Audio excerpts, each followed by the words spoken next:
India रंगों, culture और traditions का देश, कई एम्पायर्स को राइज और फॉल होते देखा है, लेकिन कुछ ही कहानियां छत्रपति शिवाजी महाराज की तरह इंस्पायरिंग और इंटरेस्टिंग हैं। उनका जन्म ऐसे समय में हुआ था जब मुगल्स अपना एम्पायर फैला रहे थे, डेक्कन के इंडिपेंडेंट किंगडम्स पर साया डाल रहे थे। छोटी उम्र से ही शिवाजी महाराज ने अपने लोगों के लिए एक फ्री और इंडिपेंडेंट होमलैंड का सपना देखा। वो एक ऐसी जगह चाहते थे जहां हर कोई डिग्निटी और सेल्फ रिस्पेक्ट के साथ ऑपरेशन से फ्री होकर रह सके। उनके पिता शाहजी भोसले एक बहादुर योद्धा थे। उन्होंने डेक्कन सल्तनेट्स में एक जनरल के रूप में काम किया। शिवाजी महाराज को अपने पिता का करेज और विजन विरासत में मिला।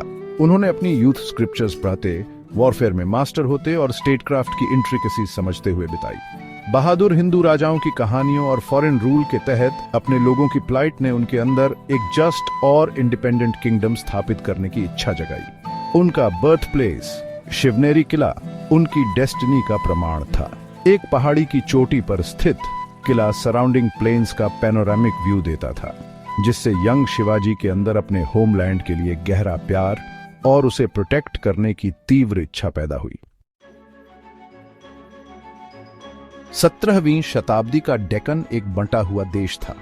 कभी माइटी विजयनगर साम्राज्य टूट गया था, जिससे इंडिपेंडेंट सल्तनेट्स का एक मोज़ेक बन गया जो कॉन्स्टेंटली पावर के लिए लड़ रहे थे। महत्वाकांक्षी औरंगजेब के नेतृत्व में मुगल्स अपने एम्पायर को दक्षिण की ओर एक्सपैंड करने के लिए डिटरमिन्ड थे, जिससे रीजन और अनस्टेबल हो रहा था। इस टर्मोइल के बीच शिवाजी महाराज ने रिबेलियन की लॉ जलाई। उन्होंने डिवाइडेड सल्तनेट्स की वल्नरेबिलिटी को पहचाना। उन्होंने उनके ऑप्रेसिव रूल के तहत कॉमन पीपल के सफरिंग को समझा। उन्होंने लोकल मराठा चीफ्टेन्स को रैली करके उन्हें स्वराज्य मतलब सेल्फ रूल के अपने बैनर तले यूनाइट करके शुरुआत की। शिवाजी महाराज के कैरिज्मा, करेज और विजन ने कई लोगों को इंस्पायर किया। हर वर्ग के यंग मैन उनके कॉज में ज्वाइन होने के लिए आते थे। वे जस्टिस के प्रति उनकी अनवेवरिंग कमिटमेंट, सभी रिलीजन्स के प्रति उनके रिस्पेक्ट और एक फ्री और प्रॉस्परस होमलैंड के उनके ड्रीम से अट्रैक्ट होते थे। शिवाजी महाराज सिर्फ एक वॉरियर किंग नहीं थे, वे एक विजनरी लीडर थे।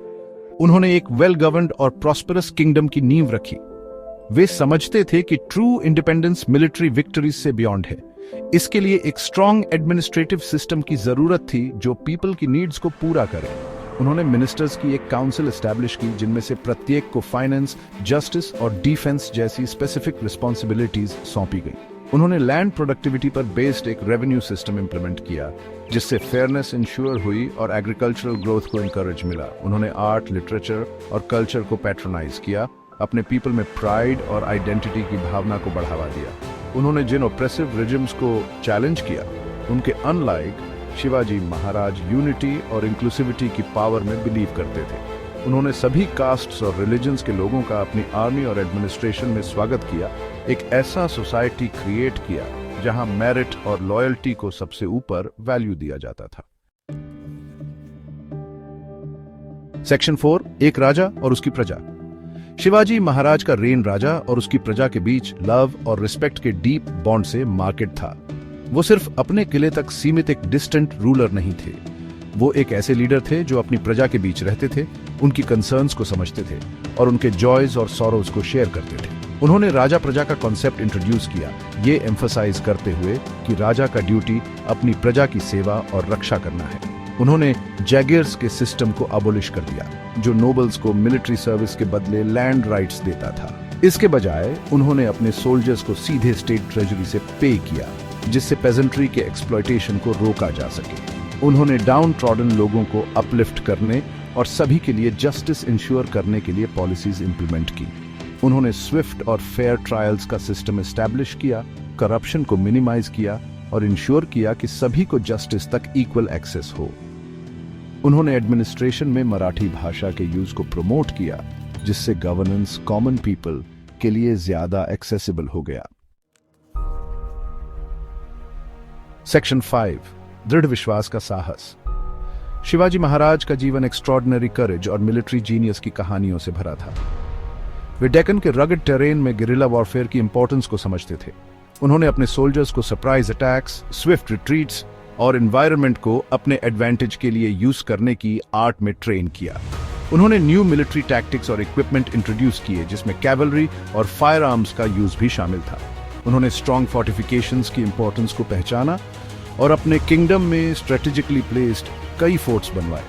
ये फोर्ट्स न सिर्फ मिलिट्री आउटपोस्ट्स का काम करते थे बल्कि कॉन्फ्लिक्ट के टाइम में एडमिनिस्ट्रेशन के सेंटर्स और लोकल पॉपुलेशन के लिए रिफ्यूज का भी काम करते थे। आगरा से उनका डेयरिंग एस्केप, जहां उन्हें मुगल एम्परर औरंगजेब ने कैप्टिव रखा था, उनके करेज, कनिंग और अनवेवरिंग स्पिरिट का प्रमाण है।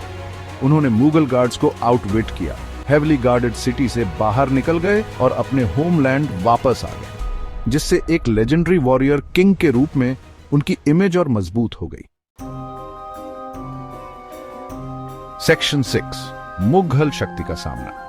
शिवाजी महाराज के अंडर मराठा साम्राज्य के राइज ने उन्हें इनेविटेबली माइटी मुगल साम्राज्य के कॉन्फ्लिक्ट में ला दिया। मुगल एम्परर औरंगजेब शिवाजी महाराज को पूरे इंडियन सबकॉन्टिनेंट पर मुगल रूल एक्सपैंड करने की अपनी एम्बिशन के लिए थ्रेट मानता था। शिवाजी महाराज की आर्मी हालांकि नंबर में छोटी थी, मुगलों के खिलाफ एक फॉर्मिडेबल फोर्स साबित हुई।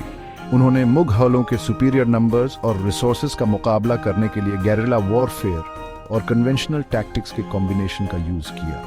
उन्होंने अपने सोल्जर्स में पैट्रियटिज्म और लॉयल्टी की डीप सेंस पैदा की। उन्हें अपने होमलैंड और अपने बिलवेड किंग के लिए फियर्सली फाइट करने के लिए मोटिवेट किया। मुगलों के खिलाफ उनकी विक्ट्रीज, जो अक्सर ओवरवेलमिंग ऑड्स के खिलाफ हासिल की जाती थी, ने न सिर्फ उनके अपने पीपल में बल्कि डेक्कन के अदर रूलर्स में भी ओ और एडमिरेशन पैदा की, जिन्होंने उन्हें मुगल इंपीरियलिज्म के खिलाफ रेजिस्टेंस का सिंबल देखा।